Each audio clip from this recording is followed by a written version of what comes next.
We're back. Good evening, and we are back.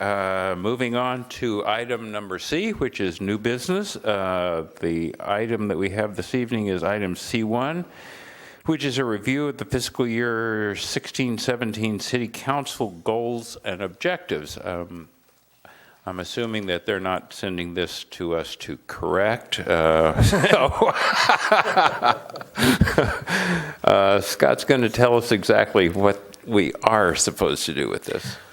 All right, so you may or may not be aware that the City Council, we've done this over the last 2 years now, adopted goals. We have the same 10 goals this year that we had last year, just different objectives. So I think last year we had 73 objectives. We are through a good chunk of those objectives. Some of them didn't get funded, so we weren't doing them, and some of them will probably carry over into next fiscal year's work plan. And then we've identified approximately, 84 or so new goals for the fiscal year 16-17. And I'm not going to go over all of the goals. I'm really going to really go over the ones that pertain to the Community Development Department and the Planning Commission. So things that you might be seeing that you can kind of expect on the horizon, things that will be coming through you over the, throughout the fiscal year 16-17. So again, like I indicated, there's 10 existing goals. They remain the same as last year, and we just have new objectives. Most of the stuff that's related to things the Planning Commission will be seeing are under Goal 3, which is the review and update of significant city land use plans. And so obviously the biggest one that we have going on right now is the General Plan LCP. The goal is continue to work on the General Plan LCP update, completing the alternatives analysis and administrative draft of the blueprint and green print, and administrative draft of the program EIR, while pursuing robust public input in the entire process. Obviously, we have a General Plan Advisory Committee that's going to be doing a lot of this, but all of the items that are listed underneath that A are going to be at some point or another coming before the Planning Commission, probably on more than one occasion, potentially as joint meetings with City Council, and in some instances maybe even with the GPAC. Just depends on how those things play out, but that's essentially the portion of the work plan that will be covered over the next fiscal year, and it's consistent with the timeline and outline of the general plan update process that's in the scope of work for the contract. B, you see zoning options for the general plan and LCP, and it says bring to council for consideration budget decision to add full zoning update overhaul to the general plan and LCP contract. That's something that we've had some conversations with about with the GPAC and Planning Commission and City Council. City Council's agreed to that, and so that has been incorporated in my version of the draft budget for FY 16-17. So if we weren't going to do a comprehensive update, what we were going to end up having would have been a consistency update. That's essentially what it was scoped for. So go through and all the changes that we have in the general plan and LCP, make sure your zoning code's consistent with it. You all have used our zoning code. It needs to be entirely redone. It's not modern, it's not really easy to use, and doesn't have any cross-referencing in it. So if you don't know what you're looking for, good luck finding it and finding other things that relate to it. So I think everybody that we talked to realized that was an issue and wanted to update it. So we are moving down that road. So that's a pretty big deal, and you're probably going to get several meetings, with the consultants as part of that process to sort of go over those things. What I would ask that you do, sort of as you come across them, is maybe make lists and notes about things that you find particularly irksome in our current code. I have big lists, but I mean, it's good to fix the things that we need to fix, and then it'll be nice to get an idea of what some current codes are that are more modern and easier to use, and so you get to look at some formats, I think, for that too. As we decide on those, I think that'll be a good process for the Planning Commission to go through, because again, you're the ones that deal with it from a committee and commission standpoint the most. So your input will be vital in getting us a working and usable document. C is objective C is WRF, Water Reclamation Facility, Rigetti Property Master Plan. It says complete site master plan for the entire Rigetti property should the council decide to construct the WRF at the site.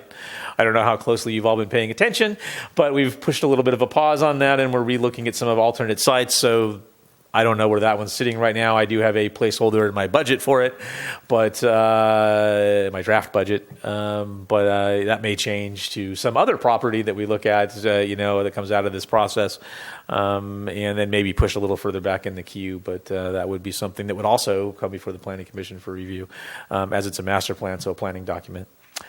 Wireless ordinance, obviously, we have some deficiency there and we need to get up on that. So that is in the FY 16-17 objectives to finish it in that time frame. We may finish it, through our process, but likely because we're doing a general zoning code update, it'll get rolled into that when we go to certify, because Coastal doesn't want us shoving a bunch of disparate things to them. They want to see our entire LCP, zoning code, the implementation plan, as one document when they review it. And item E is downtown waterfront strategic plan. This is consider incorporating the downtown waterfront strategic plan into the general plan and LCP process, and then complete downtown waterfront strategic plan part of the plan. City Council is giving me direction on this. This is really to come up with what the connection for the downtown and waterfront would be, to come up with some branding for signage, and to come up maybe with some design concepts that we should be using in those areas. Maybe have some discussion about what our parking requirements should and should not be in the downtown, that type of thing. And so that would come out of this. I'm waiting on a cost estimate from Michael Baker International, which I should have within the next week or two, so that I can do a contract amendment to roll that into the general plan update, although it would be done sooner. Because the idea is we're implementing and starting work on this, and you'll see a couple other items that lead into this later. So we want to piggyback on the efforts that we're doing right now for the Embarcadero widening and Centennial Stair project. That's something you're also going to see. You're going to see the plans for both of those. We'll be running those through the Planning Commission. So right now we've completed some stakeholder interviews on that, and we're going to be having a workshop to be, the date to be determined. But that's where we're kind of at with that. They've come up with some draft concept ideas to run through a workshop, whether that's making the Embarcadero one way, whether it's removing some parking on one side, how wide do we make the sidewalk? Right now in some areas, that sidewalk is 5 feet. So very narrow, forces folks out into the street. You see it all the time if you're down there on a busy weekend. People walking on the street, it's not a great scenario. So we're trying to resolve that. Kind of all part and parcel. On that, is that going to include commercial design guidelines? So part of the discussion is going to be there, whether the design guidelines come in there, or they might be very specific for just the downtown and just the waterfront. But the waterfront, we have the waterfront master plan. So waterfront master plan update at some point down the road that will probably be identified as part of the general plan LCP update would probably have specific ones for there. So a little unclear right now. That's why we want to get the input to see where we need to put them. We may end up defining the downtown very specifically for right now, and then having some design guidelines that go with that, just like we have old design guidelines on the waterfront that we need to update. But having some for that might be how it shakes out, and that may end up getting also rolled into the zoning code update. And the zoning code update would probably be the place where we talk about some design guidelines for overall commercial areas in town. So Quintana, North Main, that type of thing. Okay. When we had the downtown design, specific plan group, that we had this it was a workshop. We basically had one of our largest turnouts. Mm-hmm. So it was almost like 200, 300 people showed up. Oh, for wow, it. nice. So it was really impressive. So it showed that was a main concern for getting something done and getting the design guidelines specifically for the downtown, but also working into the waterfront too. I think the city probably needs it. And we, right now, the Embarcadero and the waterfront and the downtown are sort of disparate pieces of the city that don't talk much to one another, and we don't have a defined way to get from one to the other that you would recognize, which is why we're working on the Centennial Stair project, right? You want to be down on the Embarcadero and see this, hey, something there that I want to go up to, and then we need to put the rest of the plan together so when you get up there that you go up to the downtown, and so what that looks like. And so there's a lot of planning efforts that are going to take place over the next several months that sort of tell us what that's going to be, as far as having outreach and things like that to tell us again what that might look like. We have the 2016 building code. I don't know how much of this you're going to see. You're going to see some of it, probably because depending on what's in it and what's not, we may have our own amendments where we look at gray water, requirements for solar-ready systems, those types of things. You've obviously expressed a desire to have those types of things, and so I'm going to be looking at those. If they're not already requirements in there, they will be. We might want to do as a local amendment, and so a lot of folks are going that route, and I don't see why maybe Morro Bay shouldn't do that. And to run that effort, I'd want to run that through the Planning Commission to get input on it. So when we get the new, the codes should be coming out in June, the end of June, and then we would be adopting before January 1. So there's 6 months of review process, and so we'll go through it. It'll probably take us a couple of months internally to go through it, and then I'll be bringing some things forward from a local amendment standpoint to get input from the Planning Commission to make recommendations to City Council. So won't be the entire. I'm not going to make you review the entire building code, but just pertinent pieces to things that you regularly talk about. So I think that might be a good exercise for the Planning Commission. Some other objectives that may require Planning Commission review under Goal 6, which is support economic development. We have the aquarium project. So the existing aquarium is going away. We're looking at the Central Coast Aquarium. City Council has authorized consent of landowner on the lease there to bring forward a concept plan for approval for a much larger facility that doesn't have mammals. So pretty exciting. The Central Coast Aquarium is doing a good job at their fairly small facility that they have in Avila.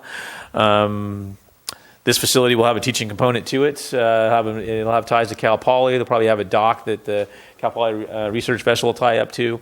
And so right now they're working out what their funding would look like, potentially an $8 to $10 million improvement there. That would be by far be the greatest investment on the Embarcadero. We don't have anything else down there that's even close to that.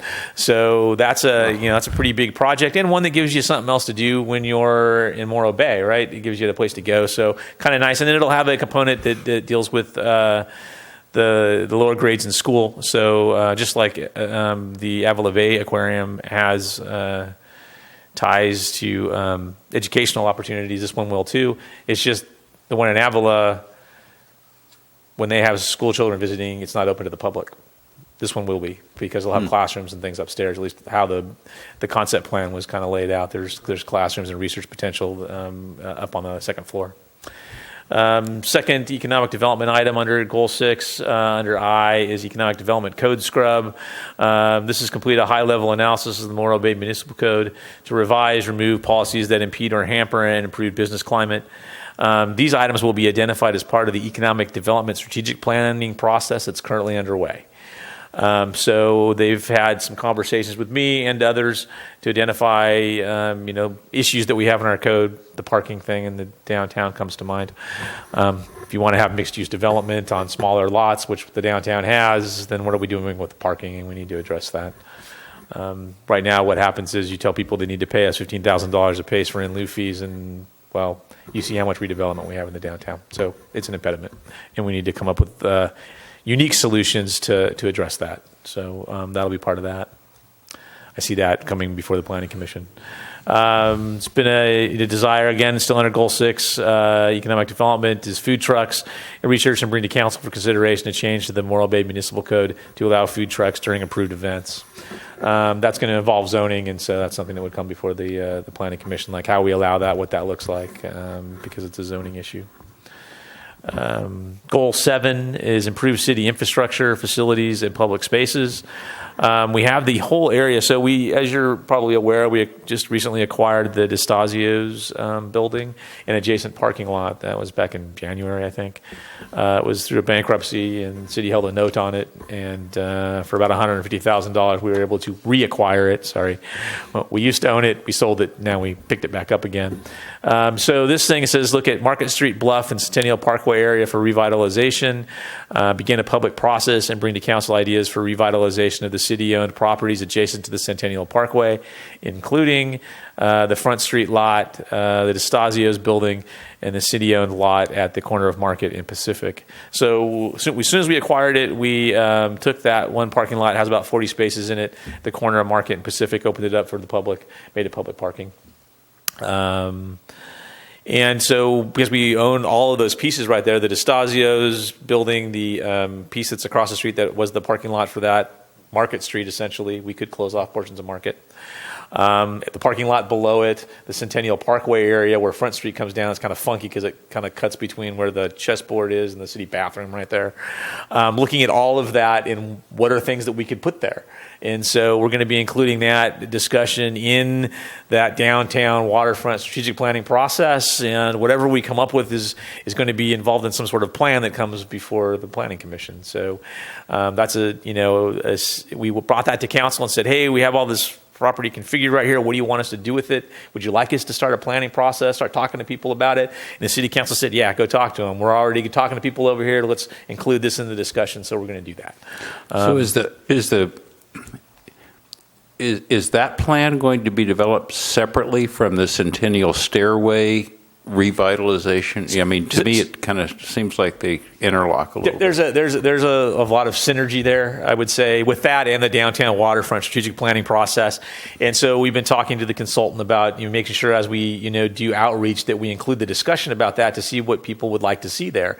Do you want to see on the front of the Embarcadero where the city's parking lot is? Do we want to have retail there? Do we want to have a parking structure behind it? Do you want to have a new commercial building that sits up where DeStasio's is? Do you want to keep a portion of DeStasio's and redo it, or do you want to put a hotel there, or what? I mean, I don't know. There's a lot of things that could go there, and you could just kind of step up the hillside right there, and it's certainly a unique piece of property in an area where we have kind of assembled a bunch of pieces of property where something could be done. And a lot of our goals that the city has are centered towards, a lot of goals and objectives are centered towards economic development, because we have so shortage in the amount of revenue that are coming into the city, and we need to improve that. So this is one way to do that.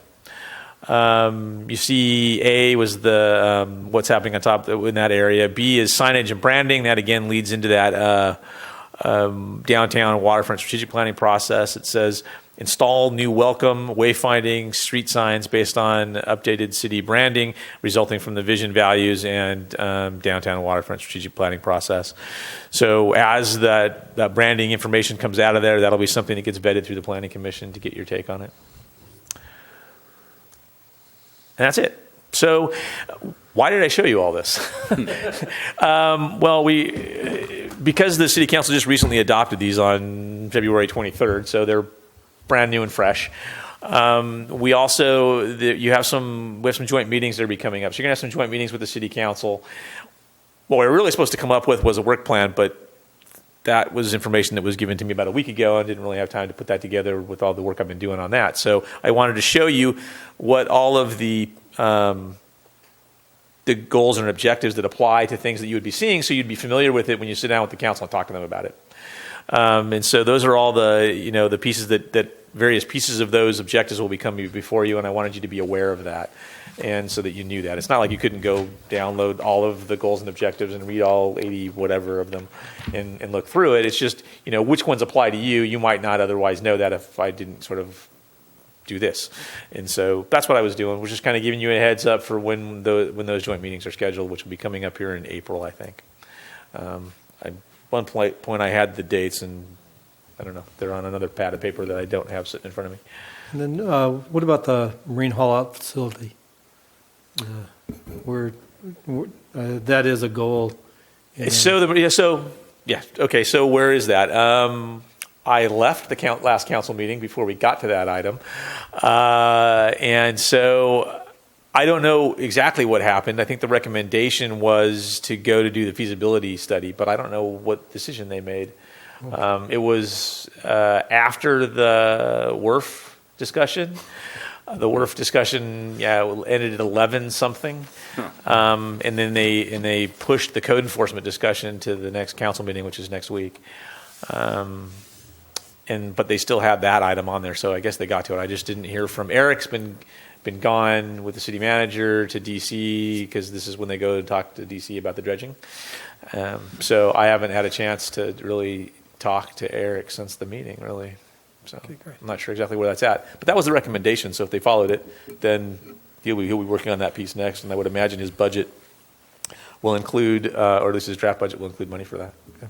Yeah, those pieces seem to interlock and should fit together with the, with the Centennial Stairway and the locus between the downtown and the Embarcadero, and then the haul out facility and the, the Maritime Museum and all that seems Yeah. to coincide. Okay. And I noticed they had a small blurb in there about the power plant in terms of memo of understanding about anybody who would want to come in and do something with the plant. The connectivity we're talking about between the downtown and the Embarcadero, I think once the community pool is built at the high school, that whole, Atascadero Road corridor is going to be something that once the sewer is decided, that's probably after all these things. But, as we're looking at the Embarcadero, we should be thinking about what's that connectivity to the north as well. We very much are. So we've been internally talking about that, because so the wastewater treatment plant site is an opportunity site. When we're moving somewhere, moving the wastewater treatment plant off the beach. That's not a brownfield site. That site's clean. So we'll be able to be redeveloped into something else, whether that's recreational for the most part, or whether it's got recreational components. We have some ball fields there, and sports complex, or whether we have a hotel, conference center, or whether we have light industrial to bring head of household jobs to town, or what that looks like. We don't know because we haven't gotten down that part yet. But over the next coming couple of years, when we decide where we're going to put the wastewater treatment plant, we'll start looking to plan that site. We even kicked around, hey, we think we know we're going to put the wastewater treatment plant site, so should we do it in this next fiscal year? And then we went, no, we're not there yet. And it pushed pause, and that was fortuitous with some of the angst that's been generated lately. So it was that will be coming though, and something that we're paying attention to. And we do think there are opportunities potentially coming forward in the not too distant future, maybe for the power plant. Just it kind of depends on what happens, but certainly that's a possibility as well, and we'd be doing planning efforts on that. That's a much more complicated and complicated project to take down, but certainly the same thing. You could have, that's over 100 acres, so you could have all kinds of things out there, assuming you can clean the site. So if you can, then you could, there's sort of sky's the limit there. Again, can you reuse some of the existing building? I don't know, maybe. You can't put a 50-something foot tall, 60-foot tall building in the coastal zone anymore. Adaptive reuse sounds pretty good from that standpoint. I don't know. You can certainly get something unique there, though, I would think. Be a pretty big Sonic. Yeah, that would be a pretty, yes. Where is the Sonic, by the way?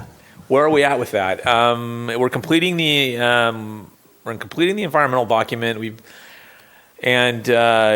Locking in traffic. We've had some back and forth with Caltrans about, because we were in the process of maybe putting a roundabout there.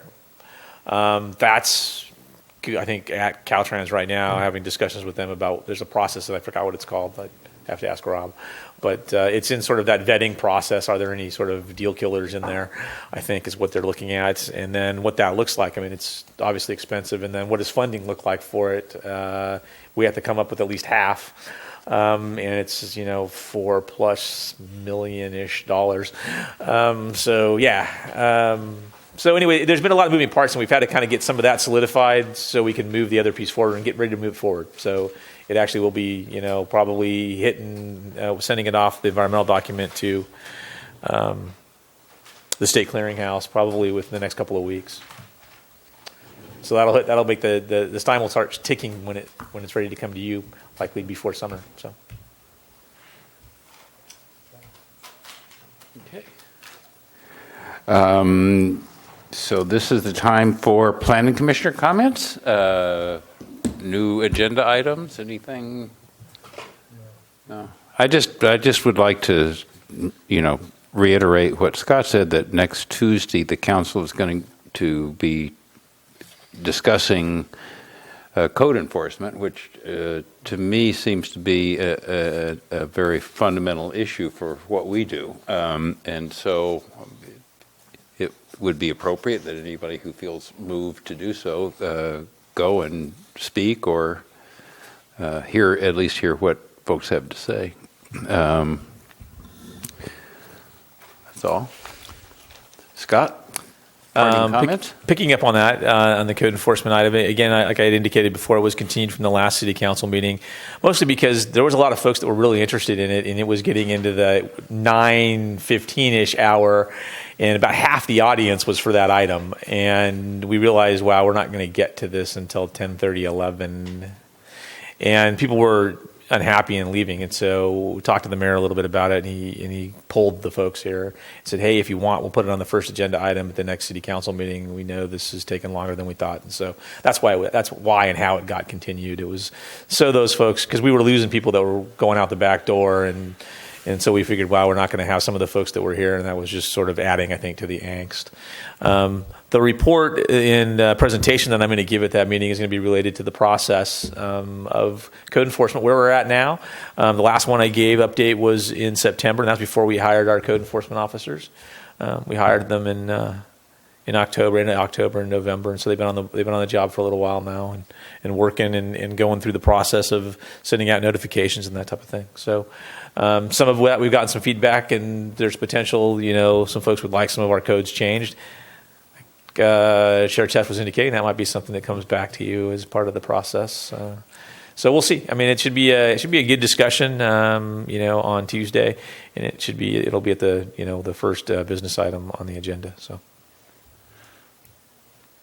Okay. Well, with that, we will adjourn to our next regularly scheduled meeting, which will be on April 5th, right here at the Veterans Memorial Hall. Thank you very much.